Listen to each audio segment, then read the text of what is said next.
Okay, good morning, good afternoon. Why are we all blowing? How are you? So I said I'd come back on. I had an appointment I had to run into right quick. I wanted to come back on and finish with the Wednesday Wisdom. And I want to share with you an experiment that I saw. And I hope to be able to capture it and then copy it and put it below so that you can see it. I'm going to do my best to describe the experience for you. But if you can close your eyes and imagine there's a park and a teacher has brought all of his students to a park. And it looks like there's about, 25 or 30 of them. And he says to them, okay, line up, line up, line up. Everybody get in line. We're going to run a race. Take off your backpacks, shoulder to shoulder. Everybody line up. And so all the students start lining up, taking off their backpacks. They look like they're anywhere between 16 and maybe 21. And so he says, okay, today you're racing for, and he has $100 bill. You're racing for $100. The person who wins this race will get $100. So, of course, all the kids are excited and everything. He says, but I'm going to say a few statements to you about this process. He says, so once everybody's lined up, he says, now, as I say these statements, if these statements are true for you, then I want you to take 2 steps forward. So it reminds me of Mother May I when you'd ask, can I take 2 steps here and 2 steps there? So he says, if any of these statements are true for you, take 2 steps forward. And as you're watching it, even when I think about it, I can feel it in my stomach. As you're watching what happens, the students are running, or the adults are running, because they want to get the $100. That's all they're thinking about. So that's why this is so timely. So the statements are this. Everybody's in a line, okay? So picture everybody's in a line. And now based on these statements, certain people get to take a step forward. 2 steps, okay? The first statement is, if you have 2 parents who are still married, take 2 steps forward. If you grew up with a father figure, take 2 steps forward. If you had access to private tutoring for free, take 2 steps forward.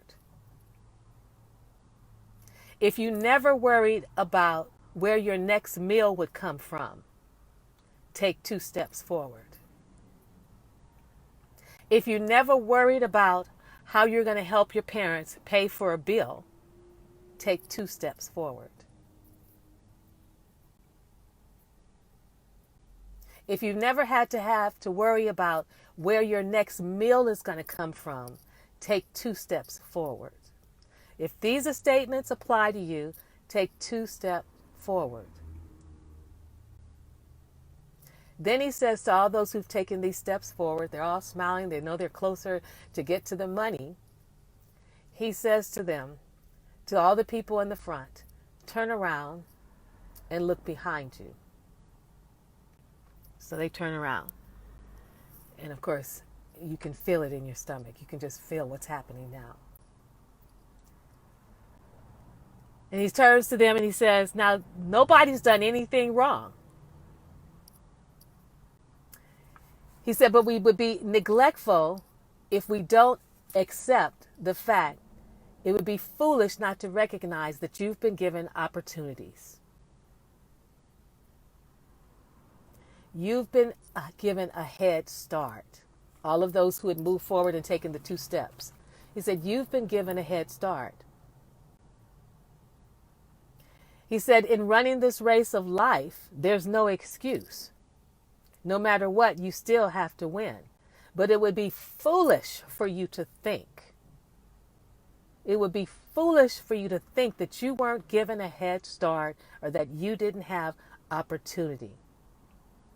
And then he goes on to say, he said, because if this was truly a fair race, in reality, he said, I am guaranteed that some of these brothers back here would outrun you and smoke you out in a heartbeat.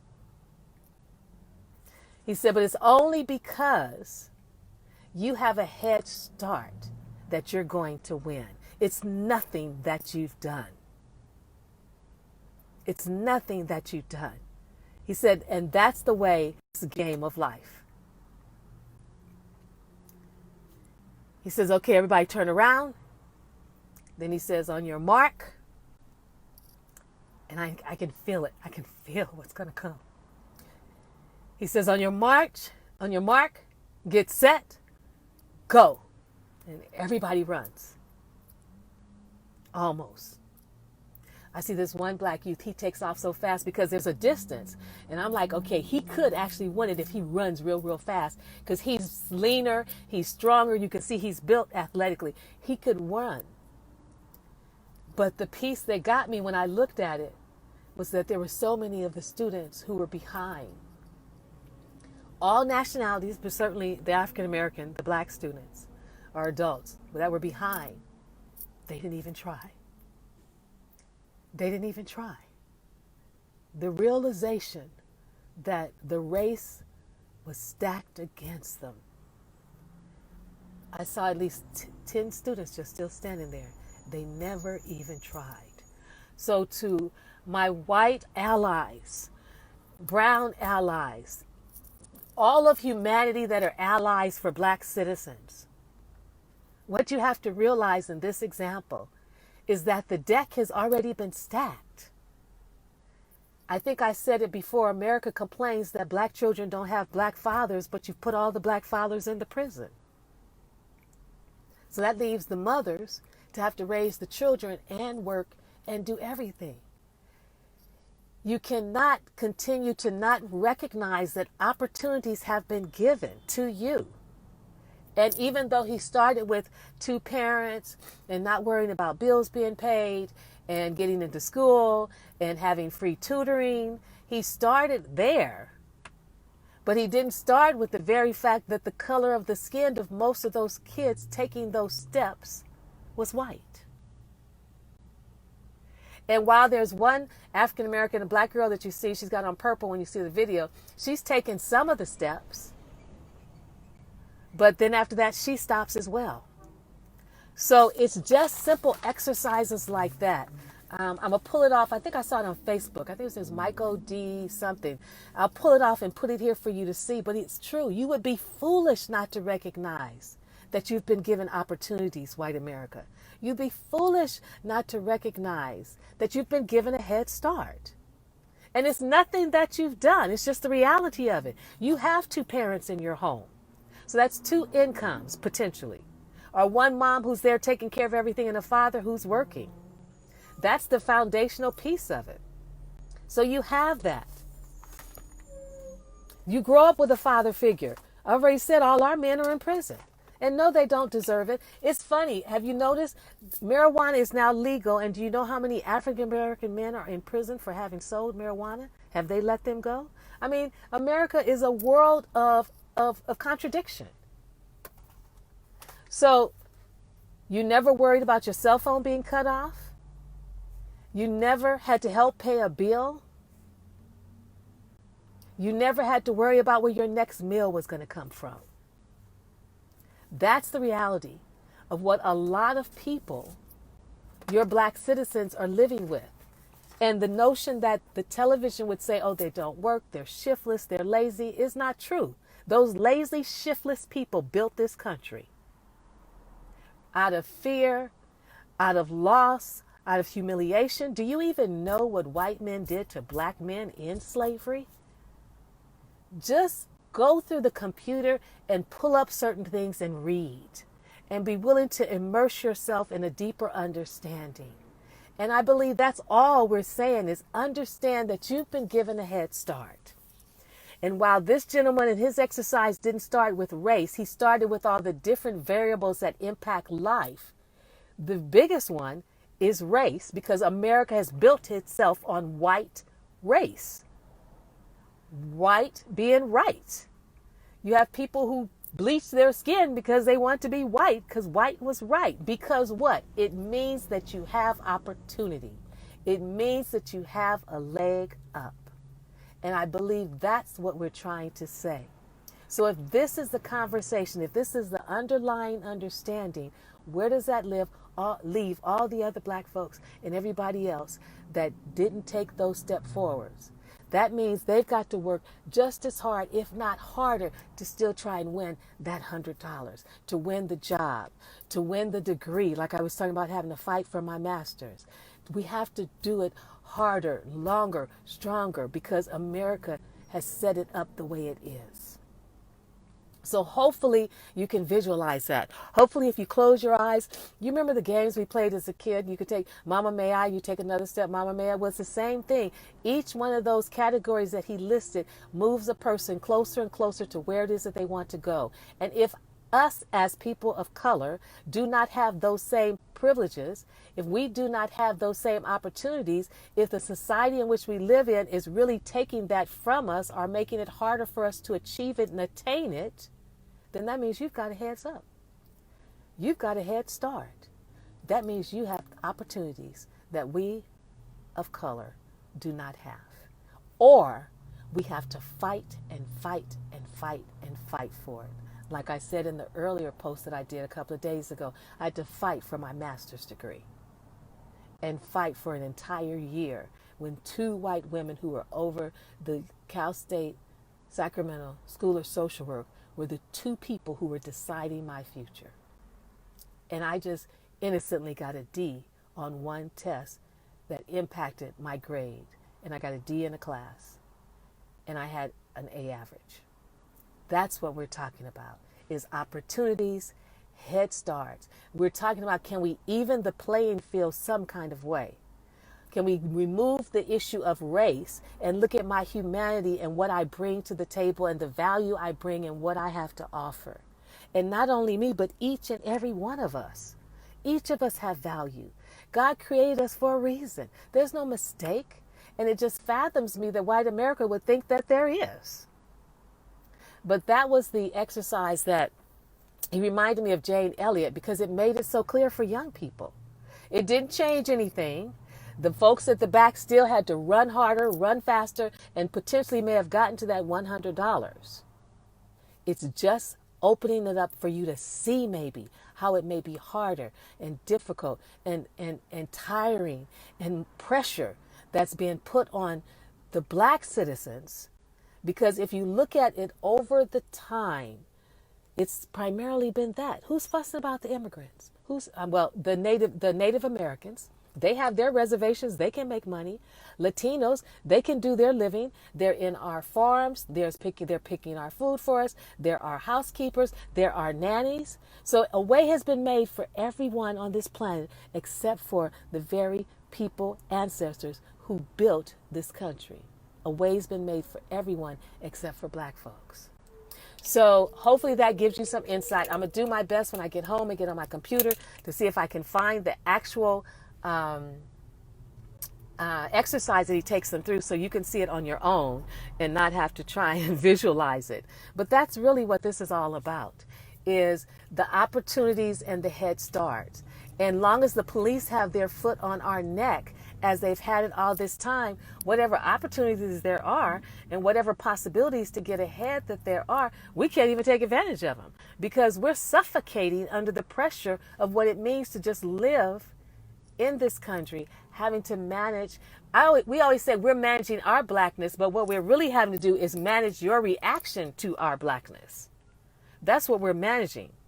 Managing your reaction to our hair being different colors, managing your reaction to our naturals, our locks, our sister locks, managing your reaction to how we've been brought into this world. We didn't do our skin color. Something more magnificent than that chose us. That power and presence chose us to be this color. So you're fighting technically with God about how God chose to dress us in the color that we are. Evidently, there's a God that believes in rainbows and believes in beauty in everything, in all colors, not just one color. So you're really taking your fight to the wrong people. You really need to take your fight to God and say, give us your more color. Because God created this. God said, this is what I wanted. And it's like white America has been taught to ignore it, to diminish it, to devalue it. But that wasn't what God said. So for those you going to church on Sunday and you're sitting there and yet you're turning your nose, you're upset, you're disappointed, you're afraid of every black person walking around, how do you make peace with that? How do you not love thy neighbor as thyself? And I realize the truth of that is that if you don't love yourself, you can't love your neighbor. I mean, it's that simple. God created humanity. God didn't create black folks, white folks, yellow folks, Asian folks, Native American folks. God created humanity, plopped humanity down here. And then we separated and separated and separated and separated. So I'll get it to you. Have a great day. It's just little ways that I notice we can really begin to quickly see the differences. And if you just have the awareness, that helps. You'll have to decide after that what action you want to take, how involved you want to get. But right now, if you're off from work, you're off from school, why wouldn't you join the march? Be our allies. Everywhere on every commercial, if you can catch it, you'll see there was a black woman yesterday, had this red kind of purple hair. She was talking to the police officer. She's like, come on, walk with us. Come on, we can do this together. Will you take a knee with us? And the officers did. And they did walk with us. That's what we're saying, walk with us, as opposed to seeing us over there and turning your head saying, oh, well, I don't want to see that. That's their problem. I don't want to deal with that. I don't know what those black people have done now. No, walk with us. Walk together. Listen to our stories. We don't want, just listen to our stories so you at least understand the whole truth of what's going on in America. Listen to our stories so you're not that one white person saying, oh, I have a black friend. No, I have friends, period. And I know their lives and I know what they go through and I know what happens. Walk with us. Hear the stories. Talk with us. That at least opens up your heart a little bit to know the truth, not what media is telling you. Remember, my grandmother told us at least 80 years ago, that is an idiot box. That's what she said. But what we look at it now is the opportunity to tell a story that's not the full story of America. Because remember, look it up yourself. How many white companies, families own the media? That means they get to tell their story. That was why when we came up with BET, Black Entertainment Networks, it's like, okay, we can tell our story. So if you believe everything you see on TV, yes, you'll stay in fear, you'll stay separated, and you'll continue to live in this world divided as it is. But if you're willing to take some interest, just say hello to a black person. They're not going to scream at you or kill you. We'll be surprised. You said hello? Oh, hi. Say hello. How are you? And when you say how are you, ask them, how are you really? And then they look at you like, are you sure? Should we really tell you? Yeah, I want to know. So the first post I said to you, really the same one is ending with that same thing. Are you willing to be interested in what someone else's life is like? Or is it just easier for you to be in silence in your small world and just walk around and act like it doesn't exist? It's a 400-year issue. You know it's an issue.